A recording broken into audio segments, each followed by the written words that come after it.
Cuando el negocio de toda tu vida empieza a ir mal, hay varios factores determinantes. Uno de ellos es que el mundo cambia muy rápidamente y no puedes usar las mismas estrategias por décadas enteras. Hasta hace poco el plan estratégico de Estados Unidos para cambiar gobierno de un país era muy sencillo. Se inventaba una historia que conmoviera o que preocupara al mundo entero. Llámense armas de destrucción masiva o violaciones de los derechos humanos. Luego, con la ayuda de su poderío mediático, convencía a la sociedad mundial de que cierto país necesitaba democracia. Tras bombardear por semanas el mundo con exageraciones y fake news, venía el tercer paso: convencía a sus aliados de la importancia de intervenir militarmente en A o B país. Luego proponía en la ONU una intervención militar, pero para su desgracia la propuesta solía ser denegada. Pero ¿qué más da? Es Estados Unidos, el rey, el emperador, el Calígula o el Nerón del mundo actual, así que puede darse el lujo de pasarse las normas internacionales por donde no les da el sol. Así que intervenían militarmente en el país en cuestión, saqueaban sus recursos y riquezas, los dejaban peor que antes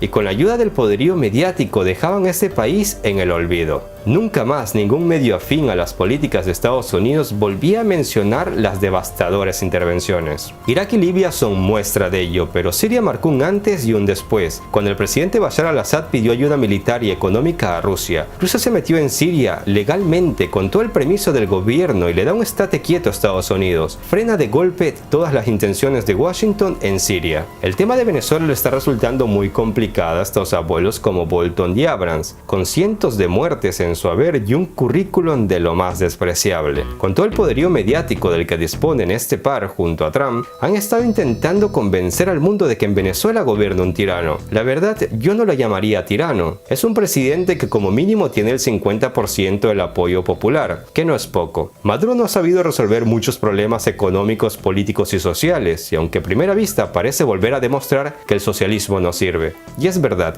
el socialismo de momento no sirve, porque el mayor impedimento que encuentra en el camino es la política exterior de Estados Unidos, que en lugar de dejar de meterse en países soberanos, los ataca con sanciones y bloqueos. Nunca sabremos si países socialistas hubiesen podido realmente demostrar al mundo que sus propuestas son la clave para tener una sociedad más justa y mejor, ya que Estados Unidos no los deja operar en paz. El socialismo tiene sus buenas facetas, aunque claro, también tiene sus lados malos, pero la idea en general es bastante buena. Por ejemplo, consideran que la educación y la medicina deben ser gratuitas, al contrario de las políticas de derecha que consideran que la educación y la medicina son un gran negocio del que merece la pena sacarle el jugo a costa del sector más vulnerable. Si no, pregúntenle a Colombia o a Chile, por ejemplo. A Estados Unidos no les gustan aquellos países que nacionalizan sus recursos o aquellos países que no les permiten interferir en sus decisiones políticas y económicas, algo que justamente es lo que intentan hacer los países socialistas. Pero como eso va en contra de los intereses de Estados Unidos, este decide demonizarlos con la ayuda de la prensa. Y eso es justamente lo que han estado haciendo con Venezuela, demonizarla. El segundo paso a Estados Unidos se le ha complicado, no ha logrado convencer a sus aliados de que la intervención militar es la solución para sacar a Maduro del poder. Personalidades con menos de 2 dedos de frente como Iván Duque de Colombia, empresarios tan notables como Mauricio Macri en Argentina, que se dejó manipular por el FMI y ha dejado en el abismo a su país, o gobernantes que añoran las dictaduras militares del pasado como Jair Bolsonaro, o títeres como los gobernantes de Perú y otros de Centroamérica, o lambones como Sebastián Piñera. Todos ellos, o mejor dicho, ninguno de ellos apoya la intervención militar de Estados Unidos en Venezuela. Al fin han pensado un poquito, porque saben perfectamente que la masacre que se vendría en Venezuela sería inevitable, y pasarían a la historia como los presidentes que votaron afirmativamente para una intervención que derivó en una carnicería. Desde el otro lado del charco, países como España, Francia o Alemania tampoco le dan el visto bueno a Estados Unidos, y es así como en esta segunda etapa Estados Unidos ha visto su plan frustrado. Ninguno de sus aliados apoya una idea tan descabellada como una intervención militar, entre otras cosas porque Maduro, al igual que hizo el presidente de Siria, pediría ayuda militar a Rusia y China, y entonces el conflicto armado podría durar muchos meses, si es que no años. Una cosa es atacar Libia o Siria, cuyos habitantes tienen que subirse a unas barcas hinchables y jugarse la vida en el Mediterráneo para buscar refugio en Europa. Y otra cosa es atacar un país latinoamericano continental, cuya población puede llegar a pie a países vecinos como Colombia, Perú, Ecuador o Brasil, y a otros países tan lejanos como Chile o México. De darse una intervención militar, los daños colaterales serían incontables, y la migración hacia los países vecinos sería imparable. Ese es uno de los motivos que no anima a los presidentes latinoamericanos, que detestan a Maduro, a apoyar la idea de una intervención. Si la intervención militar es el plan que se le fue de las manos a Estados Unidos, entonces, ¿cómo piensan deshacerse de Maduro? Muy fácil, tienen un plan que suena tan macabro como inhumano.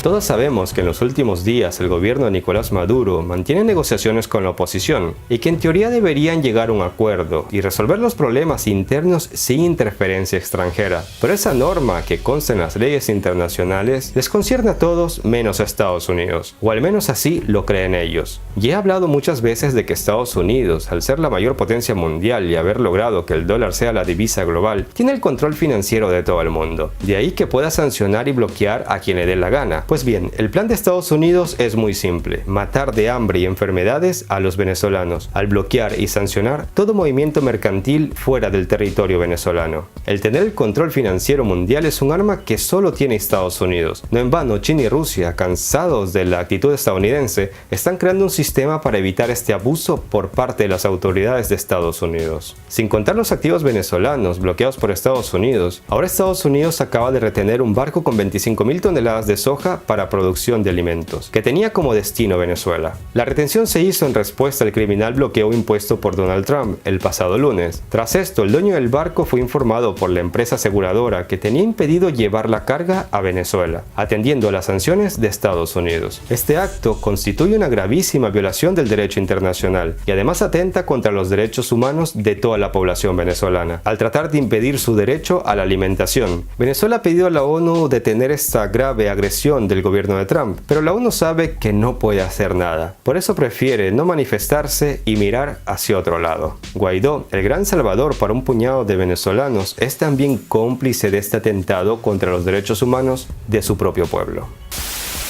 La orden ejecutiva firmada por Trump establece que todos los bienes y activos del gobierno de Venezuela que se encuentran en Estados Unidos están bloqueados y no pueden ser transferidos, pagados, exportados, retirados ni tratados de ninguna manera. ¿Te parece esto justo? Es como si el banco donde tienes tus ahorros te llama y te dice que no puedes usar tu dinero porque le caes mal al gerente. Algo parecido es lo que está haciendo Estados Unidos. ¿Por qué? Porque controla todo el sistema financiero mundial. Además, según declaraciones del asesor de seguridad de la Casa Blanca, John Bolton, la medida autoriza sanciones a las personas extranjeras que brinden apoyo, bienes o servicios a cualquier persona sancionada, incluido el gobierno de Venezuela. Es decir, si tú eres mexicano y exportabas zanahorias a Venezuela, ya no lo podrás hacer porque corres el riesgo de que te sancionen a ti y a tu empresa, o que como mínimo si exportabas tus zanahorias a Estados Unidos, ya no lo puedas hacer.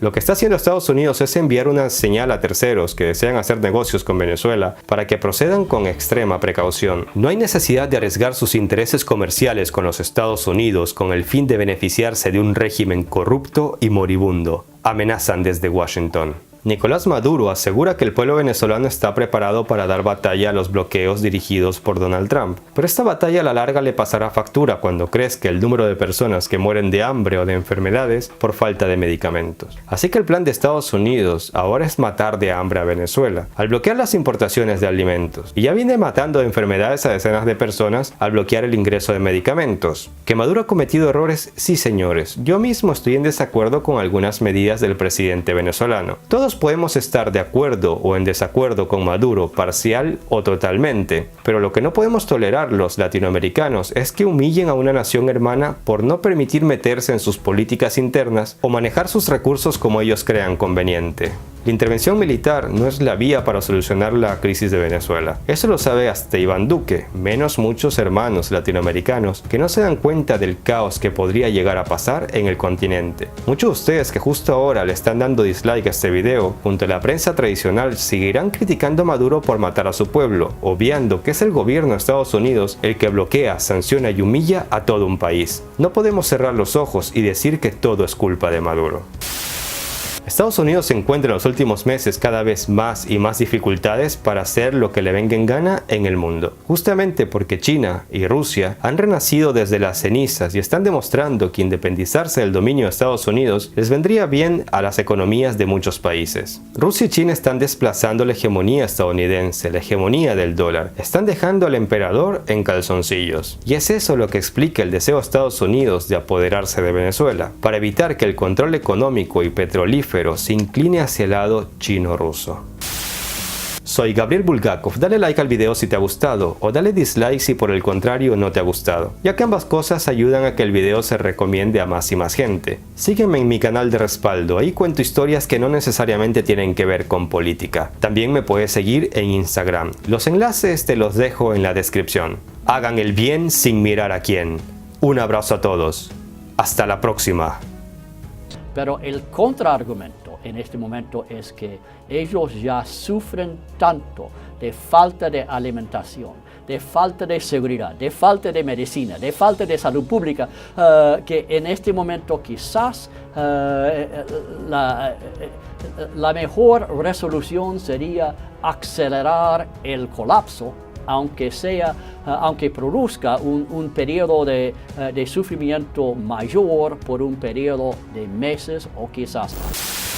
So what do you make of the news coverage of this? Your viewers won't be shocked to hear this, Tucker, but the news media, the fake news media, are lying about the situation in Venezuela. Let me put it for you this way. Imagine if Hillary Clinton had refused to admit defeat after losing to President Trump in 2016 and banded together a group of 24 U.S. soldiers and attempted to take the White House by force. I don't think she'd be walking freely on the streets the way Juan Guaido is walking right now in Caracas, and I certainly think the news media would be calling it rightfully a coup. And let me just tell you, when it comes to what's happening on the ground there, I can tell you, I was there for a month earlier this year. The opposition has no popular support. Juan Guaido proved today once again that he will only ride in to power on the back of a U.S. tank. And what's more, we hear about a humanitarian crisis there, Tucker, but what we never hear is that is the intended result of U.S. sanctions which have targeted Venezuela since 2015.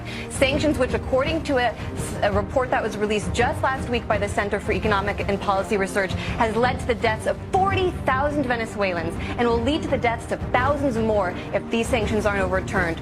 President Trump, if he truly cared about the American or the Venezuelan people and the American people for that matter, he would end this disastrous policy, he would end the sanctions, and he would look into John Bolton's eyes, into Elliott Abrams' eyes, and Mike Pompeo's eyes and say, you are fired. You are leading me down a disastrous path, another war for oil, something the president said. You are passionate. He was celebrated by the American people when he said Iraq was a mistake, and now he's willing to do it again. Un alto funcionario de Estados Unidos lo amenaza con llevar a Maduro a Guantánamo y a otro. Si usted tiene a alguien acorralado y no le da una salida, esté seguro que va a luchar, porque no le queda otra alternativa, salvo que usted quiera la opción de guerra, un aplastamiento de carácter militar. Esta es la cuestión. Porque de lo contrario, deja una puerta abierta para buscar alguna opción. Esto me lo enseñó Napoleón: cuando tengo una fortaleza sitiada, le dejo una ruta de escape. Y sabe una cosa, cuando hay mucha radicalización y la gente se llena de pasión y de odio, disminuye el grado de inteligencia. No se penetra en las cuestiones esenciales. Desde el punto de vista del derecho, vale la pena ni hablar porque está todo fuera de derecho hace rato. Pero hay una realidad, y eso es lo que cuenta, que Venezuela es un país con mucho petróleo y que la situación la lleva a que el régimen dependa cada vez más de China. Y es evidente que Estados Unidos ha decidido enfrentar el desarrollo de China, porque si no habría cosas a nivel mundial que no se entienden. Estados Unidos acaba de negociar con los talibanes en Afganistán. No tuvo problema de derechos humanos, de libertad, nada por el estilo. Sin embargo, está en guerra económica con China y son las dos potencias económicas más importantes de nuestro mundo. En ese contexto hay que ver este conflicto. Si Venezuela no tuviera los recursos naturales que tiene, si Venezuela fuera un desierto, los derechos humanos, la democracia, todo eso pasaría a segundo orden, como está pasando en otras partes del mundo. Pero tiene la desgracia de tener demasiados recursos naturales. La comunidad internacional no debería de lavarse las manos, ya que se puso a intervenir, ya que se puso a opinar, ya que se puso a decidir. Bueno, que asuma la responsabilidad en forma directa de movilizar lesiones de alguna manera con garantía internacional en Venezuela. Cuando usted mira al mar, lo que ve son las olas, pero el mar no son las olas, es mucho más. Bueno, hay una realidad, una bulla bárbara, mucha información, pero me parece que lo más importante es de lo que menos se habla, que está abajo.